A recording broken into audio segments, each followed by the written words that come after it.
Пловдив, Мария Ненова се включва и казва, че вече не й пука. Това може би и опита, и пловдивските жеги допринасят за такова усещане.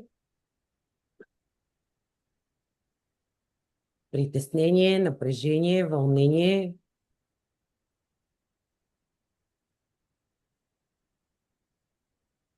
Анна Марчева споделя от София, че търси отговори на някои конкретни въпроси. Винаги има вълнение, малко напрежение, но и мотивация. Здравейте и на Ирена от Русе. Емоция, вълнение, несигурност от неизвестното. Благодаря, Майя. Любопитство от Ана от Варна.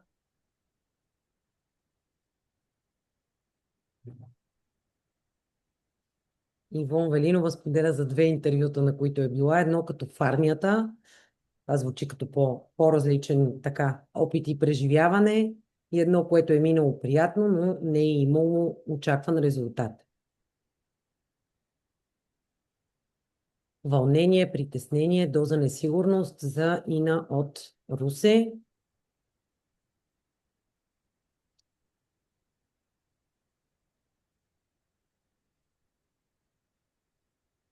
Има разнообразие. Малко като на изпит, казва Светла, да.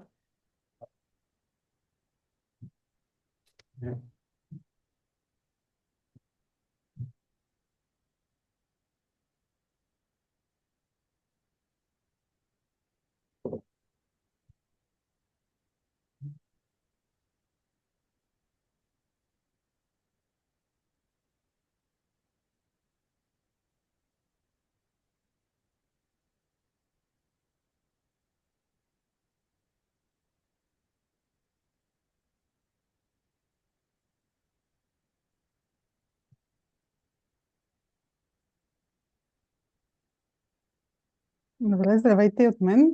Казвам се Гергана Чолакова и ще бъда техническото лице на днешния вебинар. 5 стъпки към успешно интервю за учител. Благодаря ви за активното участие.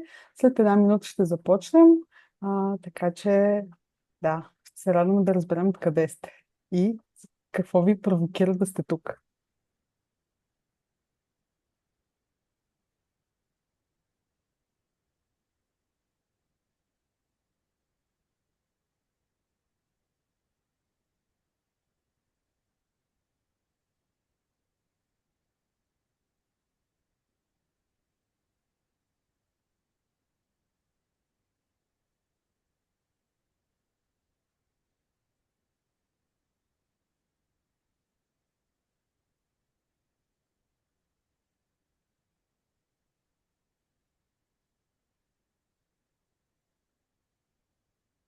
Развълнувана и притеснена споделя Теодора от Карлово.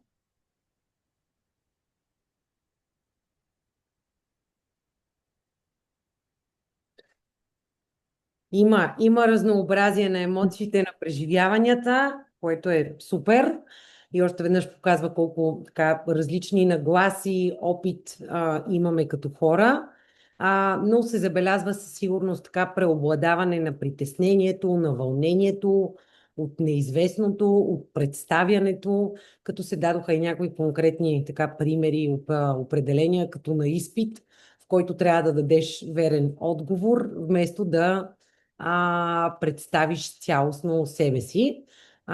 Да, мисля, че сме на правилното място. Добре, предлагам да започнем, като първо да ви благодарим, че сте тук в тези топли дни, но въпреки всичко с желание да научите повече за успешно интервю за учител.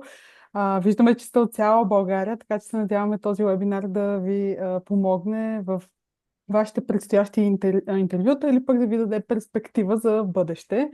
Във формат сме на вебинар, така че ще можете да задавате вашите въпроси през Q&A секцията, така че ви насърчаваме по време на самия вебинар да записате въпросите там. Така ще сме сигурни, че няма да изчезнат важните за вас въпроси. И разбира се, можете да пишете в чата, ако искате да имате интеракция с останалите колеги. Това означава също, че няма да можете така да се включите с микрофон, но със сигурност ще отговорим на вашите въпроси в Q&A секцията. в края на вебинара. И разбира се, малко повече да споделим за Преподаваме БГ. Ние сме най-голямата платформа с практични и качествени обучения и ресурси за учителите. Ние се грижим за това да осигурим професионално развитие за учители и за директори, като на сайта можете да откриете различни вебинари, курсове, разбира се и обучения, които да са полезни за вас или пък разбира се интересни и искате да се включите, можете да посетите сайта и да видите какво предстои. Със сигурност ще откриете и много статии, като най-голям фокус е ни социално-емоционалните умения и екологичното образование. Разбира се, предстои да видим какво ще бъде и тази година.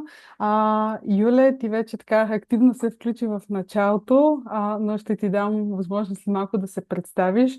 Да споделя, че нашата общност е доста голяма. В нея можете да така може да се видят учители от цяла България. Имаме над 18 000 последователи, над 40 000 души така активно ползват сайта ни всеки ден и разбира се, имаме издание на седмичния бюлетин, който е всеки вторник. Така че абонирайте се, ако не сте го направили.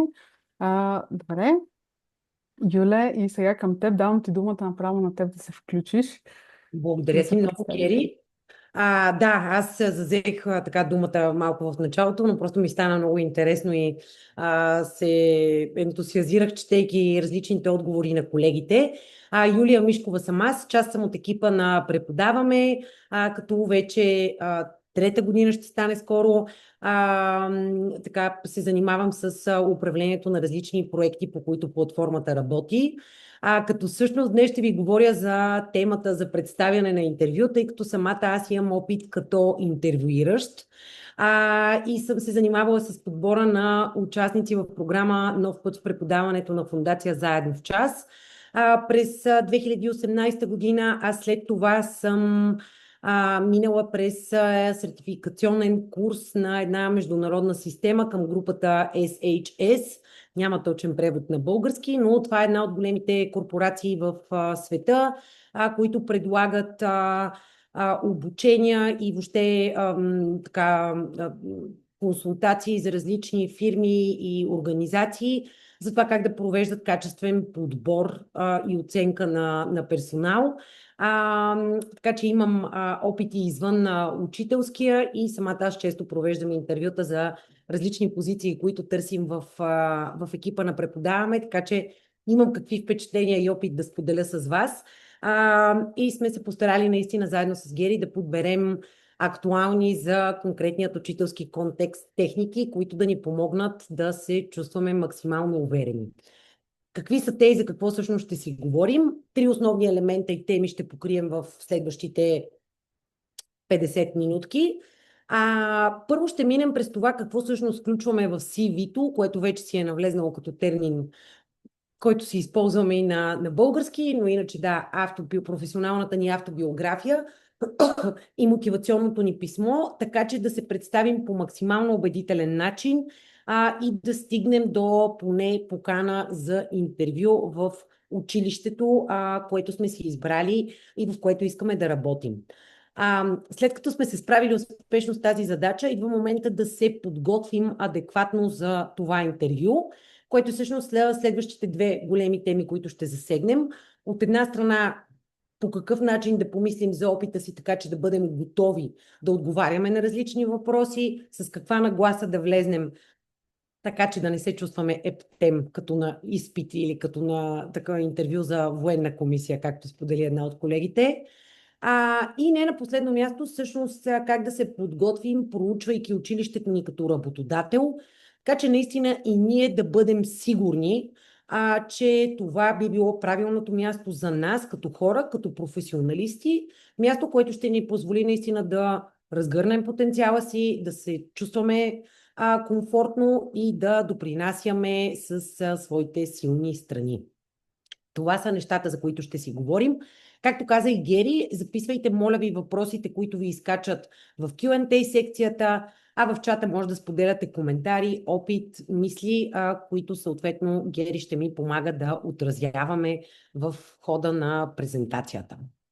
Добре, не са малко нещата, така че ви предлагам да започваме. и директно да минем малко към по-практическият опит, преди теорията, да видим всъщност каква е практиката и опита, който сме натрупали като хора и като група тук. И ще ми е интересно в чата да отговорите на колко интервюта за работа сте били до момента. 30 на секунди ще дадем за това. Аз ще пусна и сега таймерчето.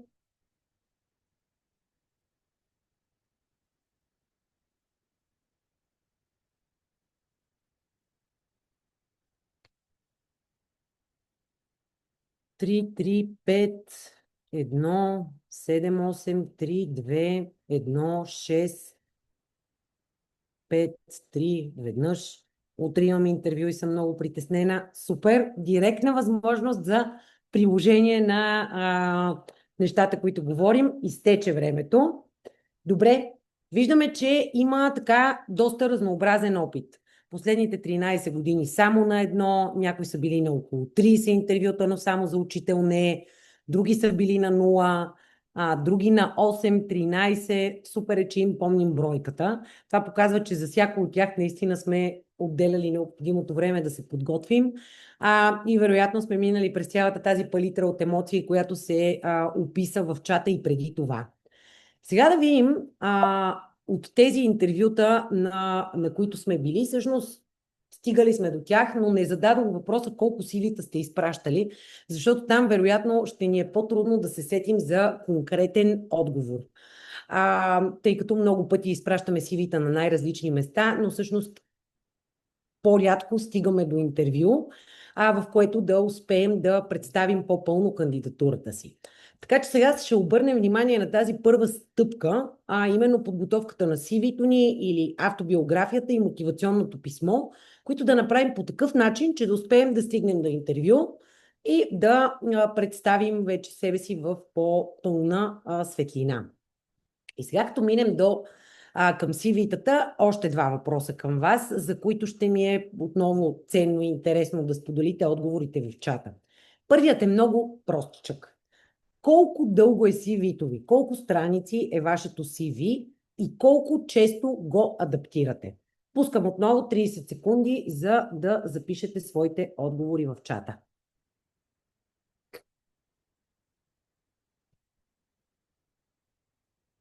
Колко страници е вашето CV и колко често го адаптирате? Две страници, 3 страници, 7 страници, 2 пъти е адаптирано, един път с помощ от приятел, супер, 3 страници от преди 3 години, една страница, супер. Различни нива на адаптации се така споделят. Винаги го адаптирам. 22 страници. Рядко, защото от 5 години съм на същото работно място. Около 5 страници. Добре. Изтече ни пак времето. Продължаваме. Виждаме, че тук имаме също доста различно представяне, доста различно разбиране по-скоро за това най-вече колко дълго трябва да е CV-то. За адаптациите, доколкото успявам да се ориентирам, преобладава мнението, че го адаптираме спрямо необходимостта, т.е. в моментите, в които кандидатстваме за работа. Добре. Сега преди да си кажем колко трябва или не трябва да е едно CV като обем, ще се опитам да дам малко контекст и да поставим малко така повече светлина върху това, защо аджаба подготвяме CV-та и автобиография, като кандидатстваме за работа. Отговорът тук е много кратък и ясен, колеги. Отговорът е, че автобиографията и мотивационното писмо са инструментите, които ние използваме, за да ангажираме вниманието на нашия потенциален бъдещ работодател и да му покажем, че ние сме подходящ кандидат за тази позиция или още по-точно казано, ние сме подходящ кандидат, на когото си заслужава да се отдели един час за интервю. Защо казвам това? Защото напоследък знаем хората от образователната система, че професията стана по-популярна, съответно има повече кандидатстване, като това особено валидно за някои предмети, за други може би не в чак такъв детайл. Но средно един работодател ще получи, да речем, 30 CV-та и мотивационни писма за конкретната позиция, която е пуснал. Вероятно е да са и много повече, но бройката със сигурност ще, нали, надвишава възможността да се проведат 30 поредни срещи за 2 седмици, по час и половина, с отделни хора, които да се представят и които да се задълбаят. Тоест, автобиографията и мотивационното писмо са първата цетка, през която ще преминете в който и да е процес на подбор. И от тази гледна точка, основната и цел е да бъде достатъчно ангажираща и достатъчно ясна. За да се случи това нещо, имаме 3 много кратки съвета, които следва да съобразяваме. И те са: автобиографията ни със сигурност трябва да бъде кратка и ясна. Ние не пишем историята на живота си, не представяме есе или подробна биография като на историческа личност, ами представяме кратко и ясно кои сме ние като професионалисти, по какъв начин това е релевантно за позицията, за която кандидатстваме, от към умения, знания, опит, и съответно адаптираме това за конкретното място, на което кандидатстваме, което със сигурност ще има своите специфики и очаквания. Няма да останем с това кратко и така изчерпателно, бих казала, списъче, ами ще се опитаме да разгледаме и да задълбочим за всяко едно от тези характеристики какво точно имаме предвид. Продължаваме нататък всъщност. Първото нещо, казахме си, автобиографията ни следва да е максимално кратка и ясна и да има съответно максимално четима структура. До 1 страница е препоръчителният обем за автобиография. Представете си, че получавате 50 кандидатури на ученици, които искат да дойдат с вас на екскурзия, да речем. Нямате време, в което да изчетете по 10 страници или по 5 страници от всеки от тях, особено при положение, че трябва да отсеете 10, с които да се срещнете, които ще ви позволи да вземете по-така аргументирано решение. Така че 1 страница е обема, към който да се стремим, тъй като това няма да изиска допълнително време и ще даде възможност на хората, които четат нашата автобиография, да се запознаят с наистина най-важната информация.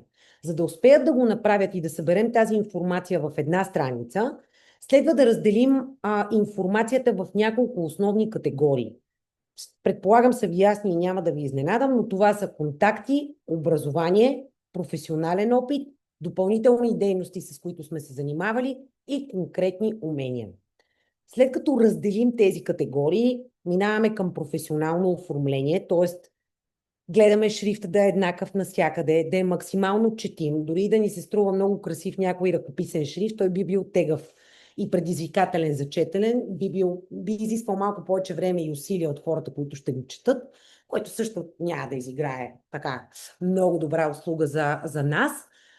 Съответно е добре да изберем някои от стандартните шрифтове, дали ще е шрифт, дали ще е калибри, дали ще е Times New Roman, които да бъде уеднаквен, да се показва ясно и графично къде са основните категории информация, за които споделяме, и съответно да е максимално четимо. След като сме го написали, минаваме го един път да си погледнем така правописчето, въпреки че сме учители и сме грамотни. Минаваме го 2 път и ако е необходимо, можем да изпратим на колегата по български да погледне и съответно също да се уверим, че това изглежда по максимално професионален и адекватен начин, тъй като това е първата визитка, първата картинка, която съответният работодател ще получи за нас и на база на която в много голям процент от случаите ще вземе решение дали да продължи нататък. Тук идва елемента с снимка. Оставила съм нарочно въпросителен знак, тъй като някои така съвременни тенденции и идеи показват, че снимката не е задължителен елемент и съответно много пъти би могла да предизвика в хората различни стереотипи. Това не е задължително да бъде така. Ако една снимка е направена достатъчно професионално, с необходимото качество, е добре можете да я сложите като ваша визитка, за да придобият отново хората информация кого очакват на среща. Със сигурност следва да проверите дали има задължително изискване за снимка, тъй като на много места отделните работодатели посочват какво да очакват, какво очакват да видят в една автобиография и съответно тогава е необходимо да се съобразите с това. Но да, това са основните категории информации, които следва да се предизвикаме да успеем да така съберем в една страница. Минаваме нататък секция по секция. Контактната информация доста е ясно. Оставяме име, имейл, телефон. В случай, че имаме активен LinkedIn профил, можем да оставим и него. Социални мрежи не ми се струва най-релевантната практика. Не е и очакване от работодател. Може би, ако използвате профил в социална мрежа, за да публикувате работата си, по-скоро там се представяте като професионалист, т.е. публикувате резултати от дейността ви, така, различни обучения, на които сте били, статии, които сте прочели и споделяте с колеги и приятели. Може и да прави, нали, смисъл да я видим също профила, но не е задължително очакване. Ако имате блог, в който представяте работата си, или YouTube канал, също можете да го добавите, така че да се илюстрира това, което правите. Ако имате някакво допълнително хоби, което е видимо в онлайн пространството, може да е блог и на друга тематика, и ви се стори релевантно от към демонстриране на креативност или на постоянство, отново можете да го добавите. Но ключовото нещо, на което обръщам много изрично внимание, е това да се подсигурите, че цялата информация, която сте посочили, е актуална и вярна. Случвало се е да не можем да намерим човек, тъй като е оставил непълен имейл, не имейла, телефон и не отговаря на имейла си. Така че е добре да подсигурите и да прегледнете дали сте си оставили правилните контакти, въпреки че е нещо, което е доста така очевадно и ясно като смисъл. Но все пак, деца вика, да си го кажем. Минаваме вече на по-детайлната информация, а именно какво да включим като професионален опит.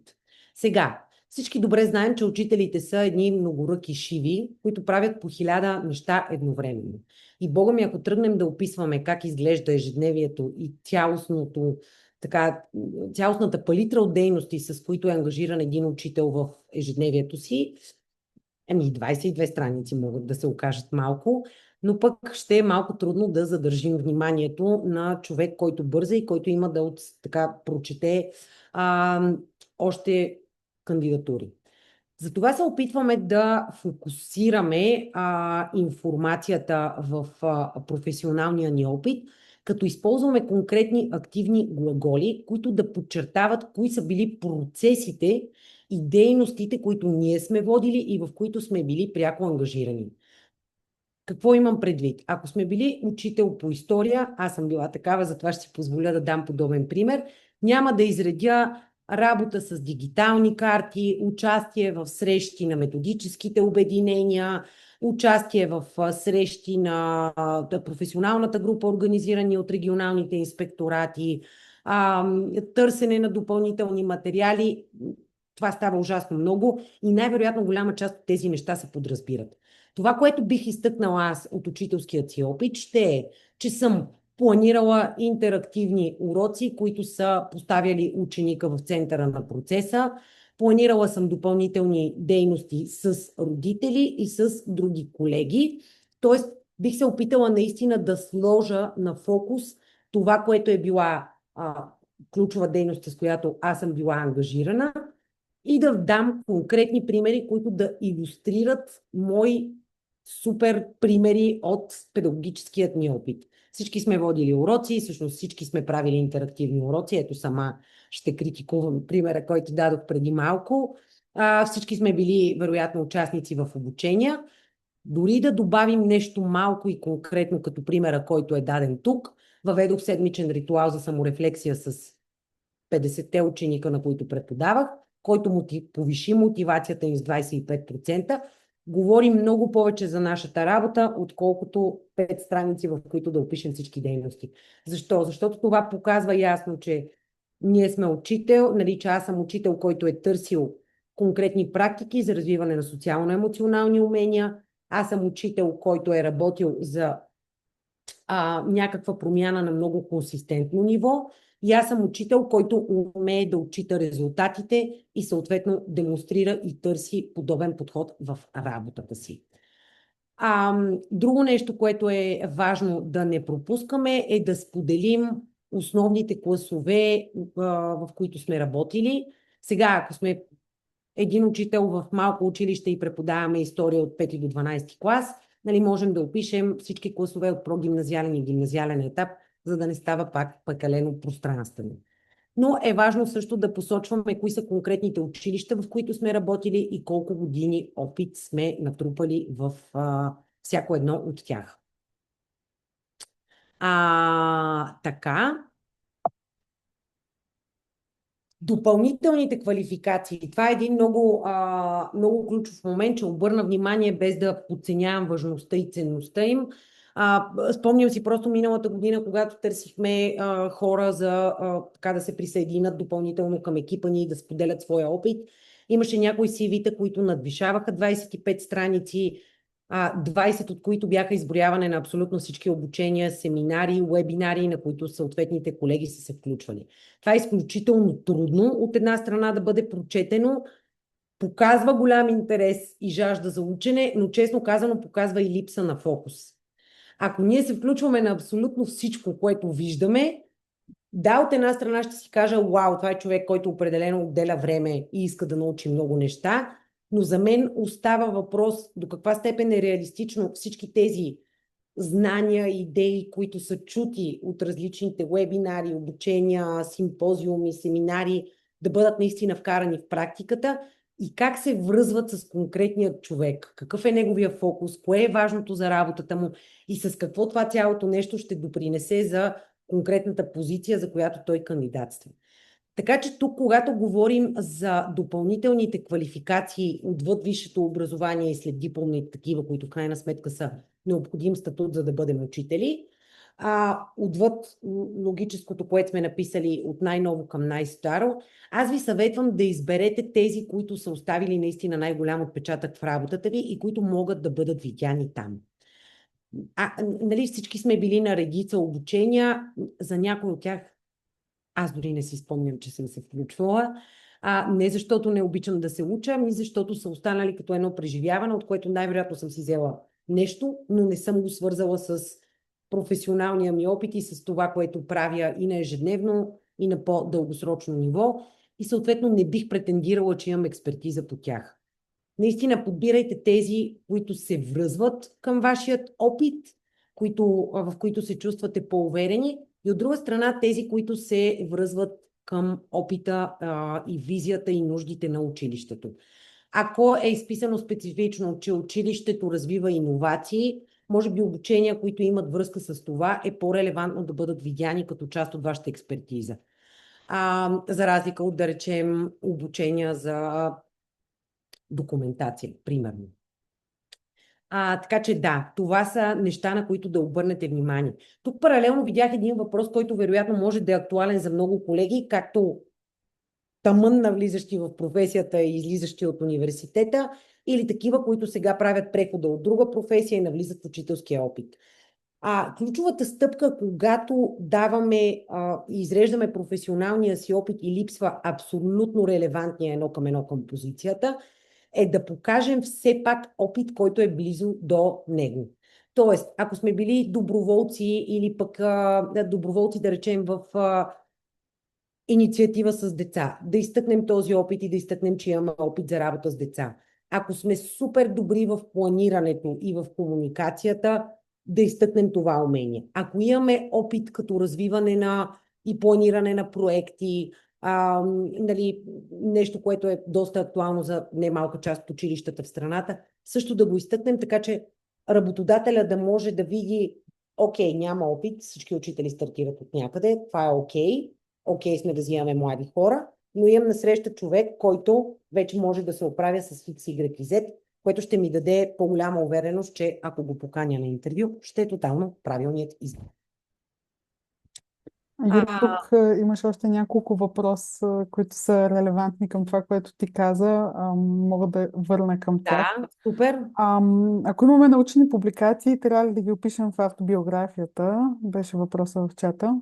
Тъй като... Според мен, да, според мен това е една добра практика. Можете да ги сложите тук, естествено, минаваме към следващата категория за допълнителни дейности и квалификации. Т.е. тук можете да включите доброволчество, извънкласни дейности и публикации, които да показват така сериозността и задълбочеността на вашия труд. Тотално да. Мгм. Това И, даже е много, много зелена светлина. да. И още един въпрос, който обединяваш така няколко питания е, ако нямаме стаж като учител, какво ще ни посъветвате? Това пак, което казах и преди малко. Просто подберете умения, Мгм. които или опит, който има някаква релевантност Мгм. с процеса. Или пък можете, друго нещо, което съм забелязала, че прави впечатление, е да изтъкнете свои професионални постижения. Ако имате професионален опит, разбира се. Защото много силно впечатление прави, че учител иска да стане човек, който идва и се е реализирал вече в конкретна сфера, и много директори, много работодатели са склонни да припознаят и да видят ценността и добавената стойност, която един такъв човек би имал за учениците. Така че не се притеснявайте да ги изтъкнете. Мгм. И тук имаш още един коментар, който е много релевантен към това, което ти каза, Юле. Да опиша опита си от практиката, защото имам педагогическа практика. Това е добър формат Да, ли? да. Тъй като всеки един учител, нали, има практика. Но най-ключовите елементи. Мгм. Да. Друго нещо, което е последно и продължаваме нататък, всъщност изпуснахме едно нещо, извинявам се. При уменията и компетенциите много пъти се пишат какви ли не неща. Пише се имам книжка, нямам книжка, пише се целият Word пакет, не Word, ами Microsoft пакет, което и не задължително отговаря после на действителността. Изреждат се 1000 умения, без да се замисляме, можем ли всяко едно от тях. Тук подберете тези първо, в които наистина се чувствате уверени и които наистина са ваша марка, т.е. за които сте получали обратна връзка от колеги, от бивш работодател, че се справяте супер, и такива, които имат връзка с визията на училището и с това, което се споделя като негова силна страна. Ако училището е записало във визията и се представя в различните комуникационни канали, като училище, което работи супер активно за приобщаващо образование, описано е в обявата, че се търси опит по тази тема, задължително го запишете и даже го запишете в още по-голяма конкретика. Ако претендира и заявява, че е иновативно училище, че работи с фокус изследователски уроци, покажете какви конкретни уроци сте планирали, които да доказват, че вие имате нещо общо с тази визия. Просто отново, нали, като казваме работа и дигитална грамотност, ако напишем просто B2 по европейска рамка, вероятно е човека, който го проверява в този момент да не може да се сети. Ако напишем обаче конкретни дигитални инструменти, с които можем да работим, ще е доста по-лесно за човека да се ориентира до каква степен и как това ще се пише първо в училищната практика или пък ще я надгради. Така че да, конкретиката е ключовото тук. И накрая, всъщност, като нещо, така, бих казала, нова практика, но много ключова, добавете едно силно начало. Дали ще отстрани на контактите ви, но дали ще е, нали, в самото начало на текста, добавете едно-две изречения, които да представят вас, да звучат убедително и автентично, така че независимо от факта дали опитът ви е в училище, което е познато на работодателя или пък такова, което не е особено известно, независимо дали имате или нямате този професионален опит, всъщност да направите една заявка за това кой сте вие и защо си заслужава, нали, да бъде обърнато внимание в по-голям детайл на вашата кандидатура. Като тук виждате един такъв пример. Добра практика конкретно за учителите, просто да се посочи с много кратко и ясно, по възможност не клиширано обяснение, защо искаме да бъдем учители по този предмет и кои са основните суперсили, които имаме ние като такива. Така че това са основните неща. Имаме тези ключени съвети, ще ги получите и към материалите и ще можете да си погледнете хубаво CV-тата и да видите дали се вписват максимално с това. Една практика и идея, не го бях планирала, но ми се струва ценно, понеже усещам, че идеята за CV до една страница може да звучи напрягащо, особено ако тръгваме от над 5 страници CV. Просто ще използвам да ви покажа още веднъж Canva. Вижда ли се дисплея ми отвъд презентацията, Гери? Вижда се, да, въведение в Да, изкуствен интелект. Да. да. Просто когато влезнете в Canva, натиснете си Home, само като напишете CV Teacher, ще намерите ужасно много примерни темплейти, които да ви ориентират как да го подредите и ще ви дадат много идеи. Вие ще изберете нещо, което да е подходящо за вас, но просто давам знак, че тук можете да го направите лесно, съответно да го изтеглите добър директно в PDF формат, което е още по-добра практика, тъй като по този начин няма да настанат каквито идеи размествания, което Word-овския формат много пъти предполага. И можете да го изпратите и дава наистина идеи за супер прегледни оформления. Така че да, не се колебайте да прибегнете до Canva и да направите своето CV там. Сега минаваме към следващата точка – мотивационното писмо. Какво да включим в него и как да се представим добре. На мен, честно казано, мотивационните писма са ми по-предизвикателни като нещо, което да пиша и да чета, отколкото автобиографиите. Защо? Съвсем откровенно, защото много пъти звучат не особено автентично и съответно звучат много еднакво. Така че тук по-скоро ще поговорим за това какво мотивационно писмо може да бъде впечатляващо, каква информация може да бъде впечатляваща и наистина да ни бъде от полза в едно мотивационно писмо. Тук виждате 4 конкретни стъпки, едно от които е персонализирането. Тоест да си проличи, че вие сте се запознали кой е този работодател, че вие сте отделили време да видите кои са силните страни на това училище, кои са нещата, с които това училище са гордее, кои са конкретните цели, стъпки и планове, които стоят пред него, така че да можете да се свържете с тях. Пример, привлечеме ангажиментът към приобщаващото образование. Конкретика. Да се използват колкото се може повече примери, а не клишета. Създадох учебен проект, с който учениците бяха ангажирани да изследват връзките в своя град. По математика, география и каквото и да е. Това ще каже много повече на човека, който го чете, като учител вярвам, че образованието следва да съчетава традиции и иновации. Това не казва нищо.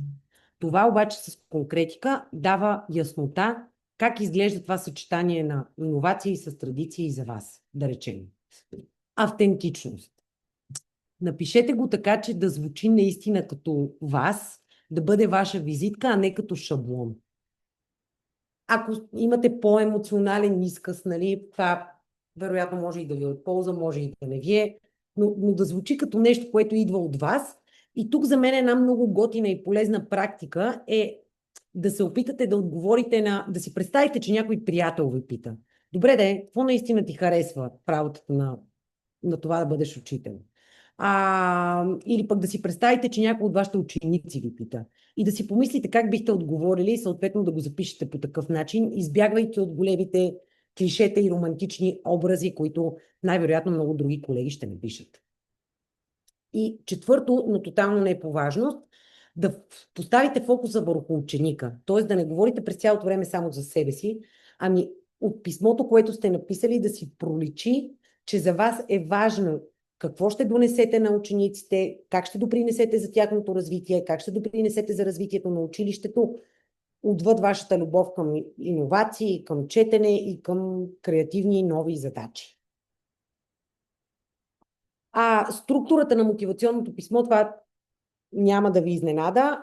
Тя е доста стандартна. Отново гледаме да е до една страница обем. Максимум Word, една страница. Отново можете да видите и много шаблони в Canva. Наистина ви ги препоръчвам. Има много готини такива. Първо ще почерпите идеи и вдъхновение, второ ще дадат немалка, нали, така, конкретика върху това, което да включите като информация. Започваме винаги с въведението и въведението следва да представя информация какво вас ви е привлекло да кандидатствате на това място, за тази конкретна позиция и защо сте решили да го направите. След това идва момента, в който малко да се предложите. Тоест, да покажете на човека, който ще чете вашето мотивационно писмо, един, два много конкретни и ясни примери от вашата класна стая или от другия ви професионален опит, които да демонстрират вашият опит и качество. Ако казвате, че сте екипен играч, нещо, което много често се чува, не съм виждала човек на интервю, който да не казва, аз мога да работя в екип. Илюстрирайте, че можете да работите в екип. Напишете, нали, ако имате такъв опит, напишете, аз успях да обединя колеги по други 3 предмета и заедно да разработим X, Y и Z. Аз успях да събера на една маса родителите на класа, на който бях класен ръководител и да успея да ги ангажирам в X, Y и Z. Тоест, дайте наистина максимум примери, които да илюстрират различните умения, които са важни и с които искате да се покажете. Третото, разбира се, е личната мотивация. Какво ви движи като учител и защо това има значение? Тук наистина автентичното звучение е нещо, което според мен най-много помага да се откроите като кандидат и може да ви спечели най-много точки. Дори и то да бъде не много популярно или модерно. Аз, например, си спомнях колега, която кандидатства при нас като обучител. Изключително много ме впечатли нейното мотивационно писмо, тъй като тя споделяше как в университета, пък и в училище, много бързо и лесно се е оправила с задачите по немалка част от предметите и всъщност се е научила по други такива да изработва много различни схеми за преписване, което нали, е давала на други нейни колеги, особено и в университета, докато в един момент нали, тя не се е притеснявала от това да прави различни пищоли и да ги споделя с колеги и съученици, защото по този начин си е учила. Това обаче е помогнало в един момент да си зададе въпроса как всъщност хората учат и да превърне това в така обект на академичните интереси и съответно да завърши такава специалност, което за мен беше супер искрен и автентичен отговор, който веднага прикова вниманието ми и показа, че тук ще се срещна с един човек, който наистина знае какво и защо е избрал в съответното направление. И не на последно място, нали, минаваме към завършека, увереният и позитивен тон, който не звучи арогантно, т.е. не казва ще очаквам да ме поканите, а казва очаквам с нетърпение или ще се радвам много на възможността да допринеса за вашия екип или да се срещнем наживо. Нещо много ключово, мотивационното писмо, мили колеги, не е допълване, т.е. всичко, което не сме могли да кажем в CV-то, да го кажем в мотивационното писмо, не е и негов преразказ. То е нашият глас и начинът, по който ще направим тези ключови наши умения видими за колегите. Много се разпилях до тук, така че забързвам малко темпото. И минавам към любопитната част, а именно интервютата, които видяхме, че така събуждат и много повече притеснения в всеки от нас. Един много бърз блиц въпрос, колеги. Малко да смениме перспективата. Искам да си представите, че сте директор на училище и да се запитате какво вас би ви впечатлило по време на едно интервю, за да предложите работа на кандидата. Отново ще пусна един таймер за... Айде то път, че дадем 40 секунди, че е малко по-така любопитен въпрос.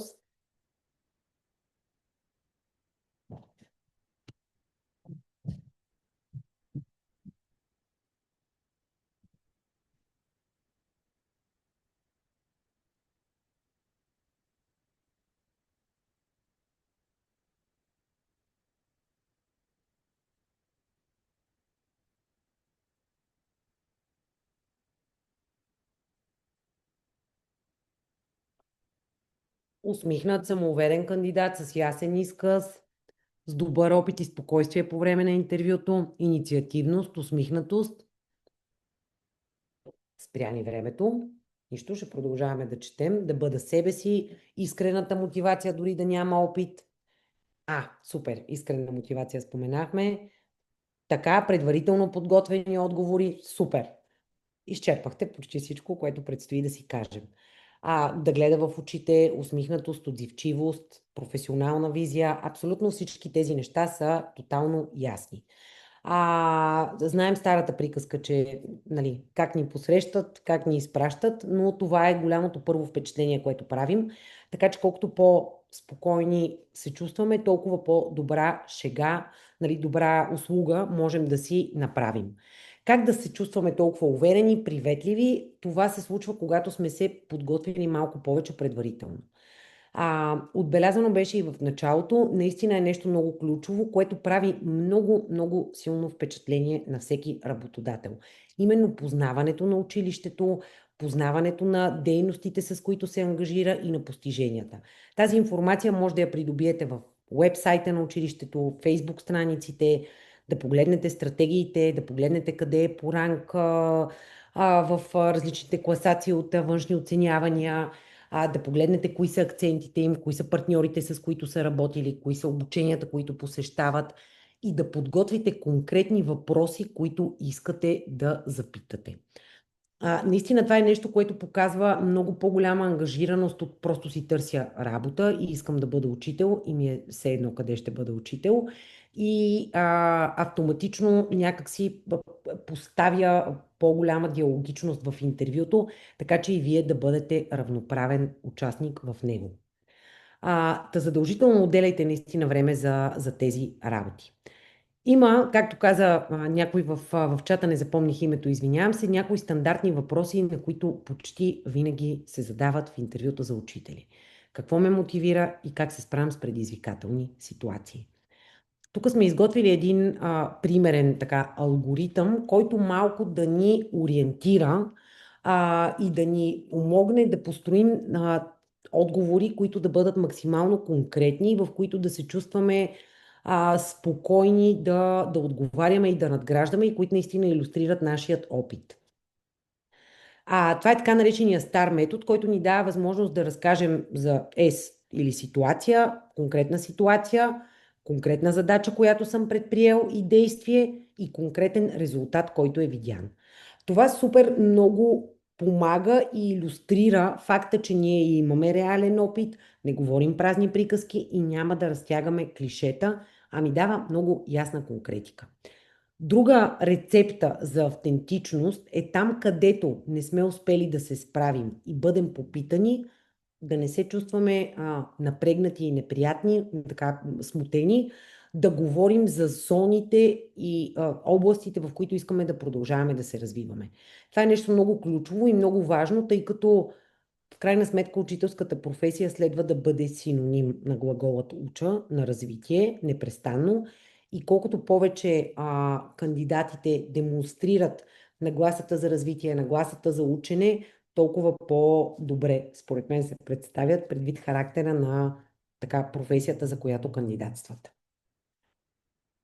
Но тук сега ми се иска малко да ги илюстрираме още веднъж и да ги видим тия конкретните и неконкретните отговори. Като сега какво ще направим? Една кратка ролева игра с Герито ще разиграем. Само въпросите сме обсъдили, отговорите не, така че и за мен ще е интересно. 2 пъти ще задам на Гери един и същи въпрос. Какво ви мотивира да искате да бъдете учител?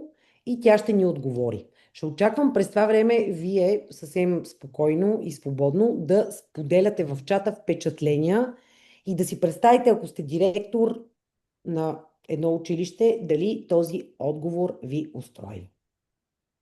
Добре? Гери, готова ли сте да започваме? Готова съм. Добре. Госпожо Чолакова, ще започна с първия въпрос, част от който така видяхме в мотивационното ви писмо, но все пак ни се иска да ни разкажете малко повече.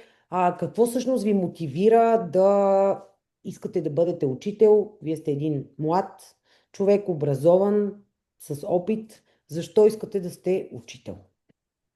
Ами, Харесвам да работя с деца и наистина ми е много важно да им помагам.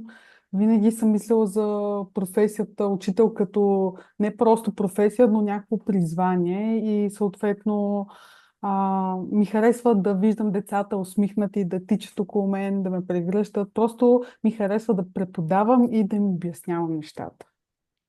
Супер, добре, благодаря ви. Нямам много повече въпроси. Тук ще се радвам, колеги, на коментари, реакции към отговора, който чухте от Гери. Изглежда като подходяща за детска градина. Да смело и без да се притеснявате, Гери няма да се обиди. Каквото ви хрумва като впечатление, споделяйте.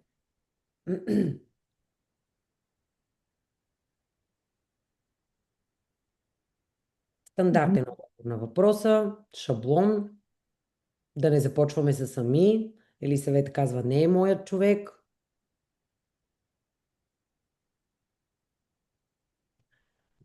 Да, значи, страхотно е да обичаме децата, да им се радваме. Естествено, това е мотиватор за немалка част от учителите, но, както казвате и вие, нали, не дава прекалено много, може би, информация.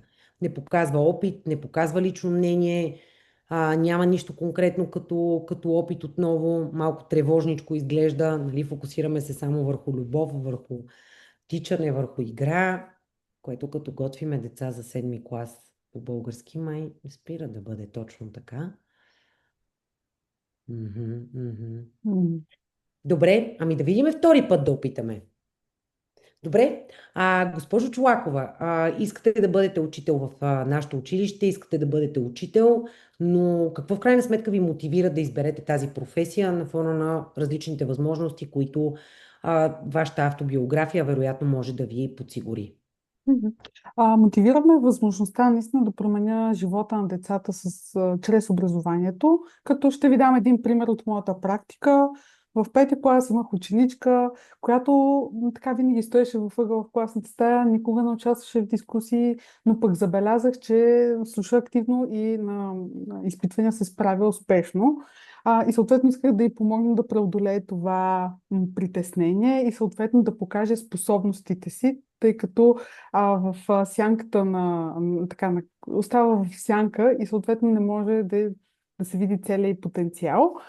И започнах да й дава малки роли в групови проекти, в групови дейности в час, където всъщност тя трябваше да бъде активна, да споделя знанията си с съучениците си, в същото време да подкрепя учениците си, които се затрудняват и съответно постепенно започнах да насърчавам да представя тези резултати пред класа. Тоест всичко, което трябваше да се сподели от групата, тя да го сподели активно. След 3 месеца какво забелязах? Тя участваше в дискусиите, искаше да е говорител на групата, искаше да споделя резултатите от тяхната работа и съответно в края на годината успя да се изяви като лидер на класа, така да кажа. Разбира се, имаше и активно участие в конкурсите по литература и спечели второ място. М, м. Добре, супер. Благодаря много за това, което споделихте. Минаваме към коментар, Гери, с колегите. В чата вече започна по-подготвена, силен мотив да даде реален шанс на всяко дете да се изяви в учебна среда. И доста по-конкретика на това какво всъщност я мотивира, какво е видяла и в какво вярва. Така че да, със сигурност много по-ясен отговор. Може би една идея по-дългичък, ако трябва да даде все пак и някаква препоръка. Малко по-голяма конкретика и яснота, съм сигурна, че също щеше да свърши още повече работа. Но да, това е много добро олицетворение на този стар модел, който ни дава конкретика, дава ни ситуация, дава ни задача и всъщност показва в много голяма яснота какво сме успели да постигнем, защо сме искали да го постигнем и какъв е бил крайният резултат. Тук мога да допълня само, Юля, като преживяване. Всъщност, ако знаех фокусът на училището, т.е. дали иска да развива активност тем, най-вероятно щях да дам по-конкретни примери. Нали, Да, което, да. да. Така че това е, може би, много ключово от предишните ти споделяния, да го имам предвид. Супер, добре. Благодаря много. Тук просто, особено ето за колегите, които утре са на интервю и за които ще стискаме палци много, активно всички, просто да си помислите и да дадете вашият отговор на въпроса за предизвикателствата, с които сте се сблъсквали от гледна точка на поведение, родители, тъй като знаем, че това са неща, които много често изкачат на дневен ред. Добре, не на последно място, няколко така напомняния, които хем са ясни, хем изискват упражнения и не винаги се представяме по желаният и очакван начин с тях. Езика на тялото. Ако интервюто ви е присъствено, винаги гледайте да застанете така, че да се чувствате спокойни и комфортно. Скръстването на ръце. И това го казвам като нещо, за което да мислите осъзнато, защото може да промени и вашето цялостно преживяване. Ако отидете на интервю, седнете в страни, започнете така да се пипате, да се чоплите, самите вие няма да си дадете времето и пространството да контролирате поведението си и най-вече притеснението си. Така че опитайте се да застанете спокойно, да се облегнете назад, да не скръствате ръцете в защитна позиция, ами да застанете спокойно, говорещи и готови да комуникират активно с човека или хората срещу вас. Контакта с очи, кимането, усмихването, непрекъсването, задаването на допълнителни въпроси или пък ако някой път не сте сигурни какво точно са ви попитали или не се сещате веднага, можете да попитате, извинявайте, дали може да повторите въпроса, защото не съм сигурна, че го разбрах на 100%, или да разясните. Не бързайте веднага, деца вика, човек още не е докарал въпросителната интонация накрая, вие вече да отговаряте, не прави добро впечатление. Ако говорите по-бързо като мен и мисълта ви е насечена, се опитайте да си давате време просто да говорите съвсем умишлено и целенасочено, по-бавно, което ви дава наистина възможност да построите малко по-ясно мисълта си и чак след това да я изразите. А, така че да. И разбира се, не на последно място, представителната визия. Отиваме на интервю за работа като учител. Сега, не е нужно да отиваме като на прием, но нали, семпо облекло, представително, което наистина да задава факта, че вие сте професионалист, уважавате себе си, грижите се за себе си, са неща, които щем не щем наистина, в крайна сметка, правят впечатление. А, Нещо още исках да кажа в тази връзка. Да, ако по някаква случайност интервюто ви е онлайн, примерно кандидатствате за работа в друг град, в друго населено място, не пропускайте да се уверите, че сте на окей място, че фонът зад вас е добър и че сте, нали, в достатъчно тихо пространство, защото ако сте в движение, включите се на интервю за работа от метрото, не. Тотално прави ужасно впечатление, което е директно даже заключение, че сте човек, нали, който в крайна сметка не се е постарал да стигне навременно за ангажимент, който е поел, което може да говори зле, нали, автоматично за следващи ангажименти, които остават пред вас. Последни съвети. Задължително гледайте да подготвите поне един, най-добре два въпроса към училището. Нещо, което да ви се разясни. Някоя програма, която е, или тема, която е супер актуална, пък не сте видели да присъства на тяхната страница. Подхода им към обученията, очакването им към родителите. Нещо, което да покаже, че вие сте заинтересован и искате да научите малко повече за тази организация. Да бъдете себе си, да бъдете максимално автентични и да си мислите, искате ли и вие да работите с тия хора. Защото в крайна сметка интервюто е двустранно. Интервюто е както работодателя да научи повече за вас, така и вие да научите повече за училището, за организацията и всъщност крайна сметка, нали, да влезнете с едно любопитство, защото ако имате много неприятно преживяване по време на интервюто си за работа, ако усетите, че хората нямат много окей отношения, може би има малко така враждебни нагласи, авторитарни такива, най-вероятно няма да ви е готино и да бъдете учител в това училище. Така че наистина а, чувствайте се уверени в себе си, знаете какво можете и искате и проверете дали, нали, това ще бъде вашето място.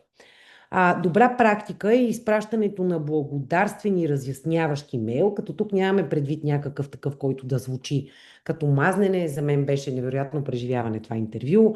Нямам търпение да се видим повторно. Задали сме тук на слайда и ще го получите един примерен такъв. Най-добра практика е такива последващи имейли, поне според мен, да се изпращат тогава, когато сме засегнали някоя тема, но не сме успели да се задълбочим достатъчно и съответно даваме някакво допълнително разяснение, което да подсигури допълнителна информация на хората, с които сме разговорили.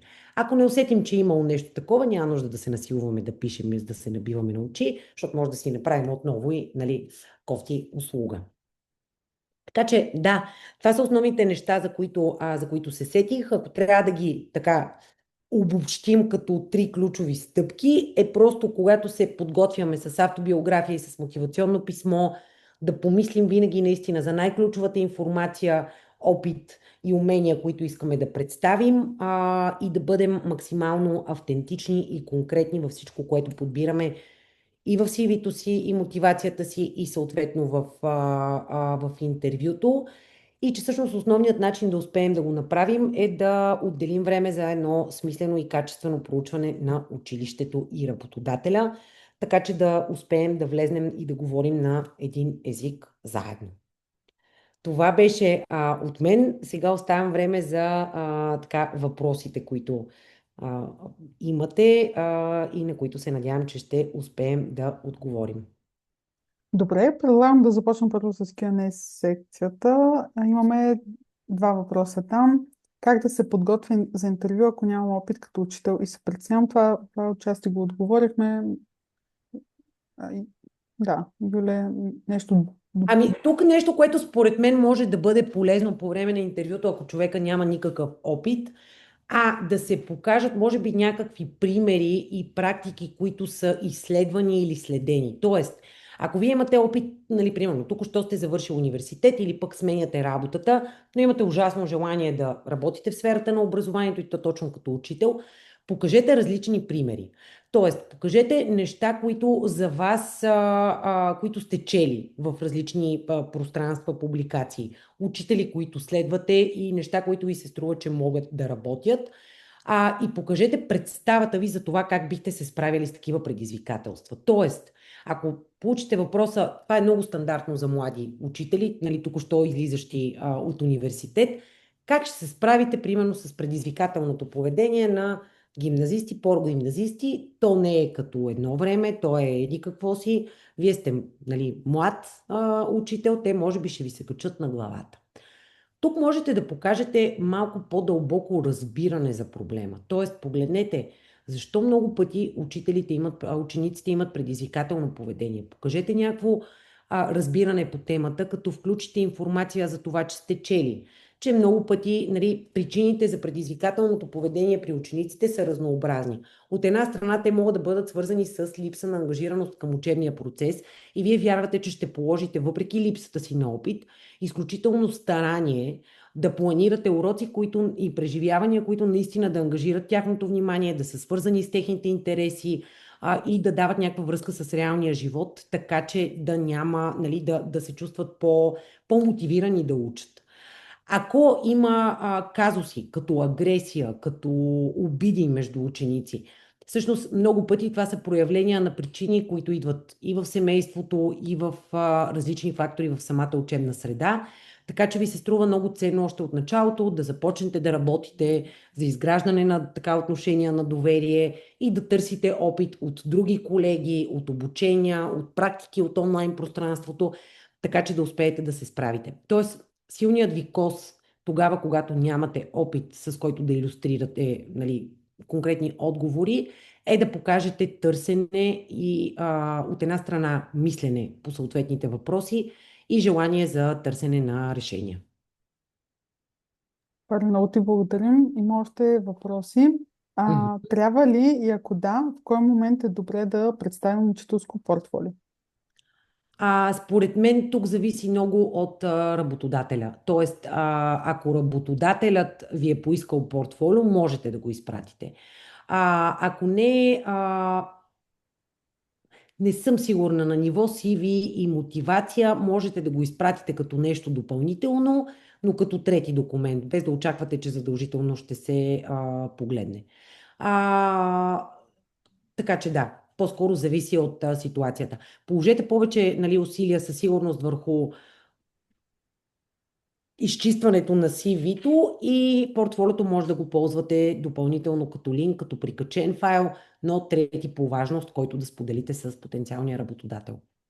Мгм. Супер. Още един въпрос от Q&A секцията. Ако ни определят дата за интервю, която ни е ангажирана и наистина нямаме възможност да се явим на тази дата, как да постъпим? Да се обадим по телефона и да се извиним с молба за друга дата или да изпратим имейл или какъв подход?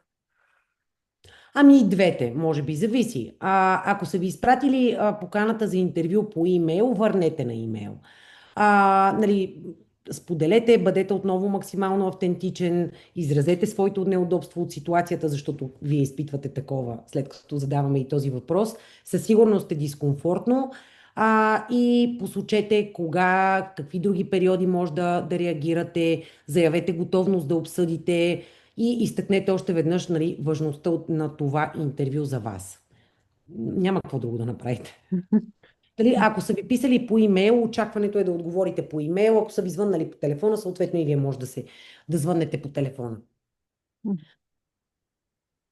Добре. Следващия въпрос е 5 месеца стаж като учител по заместване в начално училище. Достатъчни ли са за учител в ГЦОЛТ? Аз не мога да отговоря на този въпрос. Конкретният работодател, който би търсил учител за тази позиция, ако има изисквания, нали, следва да ги е изразил в обявата. Ако няма такива, би следвало да е. Нали. За да станем учители и да намерим учители, се от някъде трябва да се започне, така че това не би следвало да е официална пречка. Добре, има и няколко въпроса в чата. Давам ти ги един по един. Какви въпроси бихте препоръчали да зададат кандидати, които имат само педагогическа правоспособност, без никакъв опит, участие в проекти с деца или нещо подобно? Какви въпроси? Един въпрос, който ми се струва релевантен е всъщност със сигурност такива, които, нали, да насочват към визията на училището, към успехите на училището, ако, макар че те обикновено са публикувани на сайта. Може би, кои са примерно целите, които стоят пред педагогическия екип за следващата учебна година, как е стигнато до тях. Това е една хубава идея. Друго нещо, което би могло да покаже интерес от ваша страна е всъщност по какъв начин начинаещите учители, каква подкрепа допълнително получават ли такава, каква е практиката за тях, с което показвате, нали, изразено по ясния начин, можете да покажете и така допълнително желание за развитие.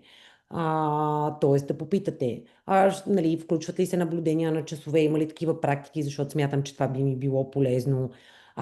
По какъв начин се стимулира, нали, обмена на опит между учителите в колектива, по какъв начин работите с родителите. И гледайте да търсите баланс между силни страни и между предизвикателства. Като имайте предвид, че на немалко места, поне от моя опит до момента, различни реакции може да срещнете на въпроса с предизвикателствата, така че бъдете, нали, уважителни, когато го задавате. Има и подобен въпрос, но в друга насока, може би. Как да зададем въпроси, ако накрая завършат с ние нямаме други въпроси? Питайте дали вие можете да попитате нещо. Добре. Следващия въпрос е как гледате на това да се подават документи в училище, в което не търсят в момента учители, с идеята да ви търсят по заместване, когато още нямате опит? А... Можете да го направите, те могат и да го разгледат, може да изкочи нещо, за което да ви се, нали, обадят, но Просто не дейте да имате прекалено големи надежди, защото знаете, че нали, гъвкавостта в училището като организация има, така да се каже, своите ограничения. Мгм. Добре. Трябва ли на интервю да споделим свои идеи, които смятаме да прилагаме в бъдеще, да носим и свои проекти? Ако са ви поискали такива или ако сметнете, че те са наистина много полезни за това. Обикновено няма време за чак такива неща на едно интервю, но да, зависи. По-скоро се опитвайте да фанете есенцията, т.е. да успявате много накратко да преведете и да сте готови да доразкажете повече, може да ги изпратите в последствие, но да носите от всичко, според мен, може би е малко така. Може да се изгуби време и фокус, това ми е мисълта. Да. Но пак казвам, зависи какво е. Ако е, де да знам, нещо върху което сте работили дълго продължително, учебник, може да го оставите. Тоест, да, ако можете да оставите и такова за колектива, така че да го разгледат, прави смисъл. Мгм. Добре. Имаме и последен въпрос. Ако се предлагат едновременно две места за учител и учител в ЦДО, директорът винаги предлага първо място в ЦДО и насочва с въпроса защо не искате да сте учител в ЦДО. Прави много лошо впечатление на учител с стаж, кандидатстваш за учител, а не за ЦДО. Как можем да излезем от такива неприятни ситуации? Е последният ни въпрос. Аз не съм сигурна, че го разбрах, може би имам нужда да го. Да, прочети го. Ако се предлагат едновременно две места за учител и учител в ЦДО, директора винаги предлага първо и насочва защо не искате.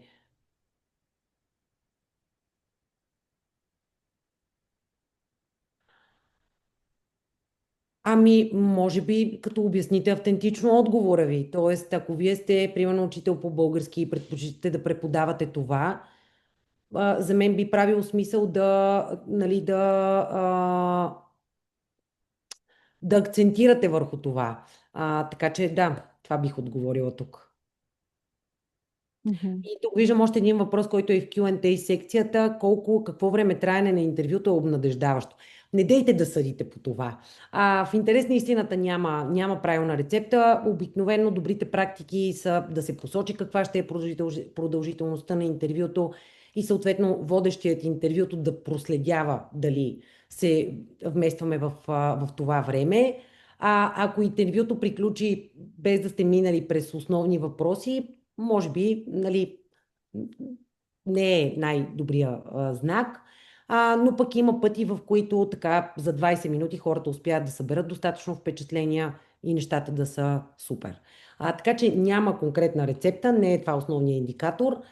Много пъти мога да си тръгнете с супер впечатление, но да са намерили някой, който да е още по-супер от вас. Нали? Това е двустранен процес. Ако няма желания резултат, не дейте да съдите и да се отчаивате, че задължително това е свързано с много лошо ваше представяне, просто може да е изкочил някой, който да е по-добър. Това, което не значи, че вие сте се представили зле. Мгм. И пак казвам, винаги влизайте с нагласата, колеги, че и вие учите за този работодател от това интервю. И за вас е важно да си представяте, искате ли да работите на такова място, гледайки срещата с съответния човек. С това мисля да ви оставям, понеже виждам, че малко пресрочихме времето. Благодаря много на всички за активността и стискам палци наистина на всеки от вас да си намери най-подходящото място, да се чувства доволен от избора си, за да ври и кипи и да се разгръща на 100% с учениците, с които предстои да работим от съвсем скоро. В рамките на утрешния ден ще получите имейла с материалите, като всички колеги, които са с абонамент в платформата ни, ще получат презентацията, записът от нея и сертификат, след като са попълнили формата за обратна връзка. Ще се радваме да ви видим и на следващите ни вебинари. Можете да следите за тях на нашата платформа. Благодарим. Благодарности още веднъж, успех и до нови срещи!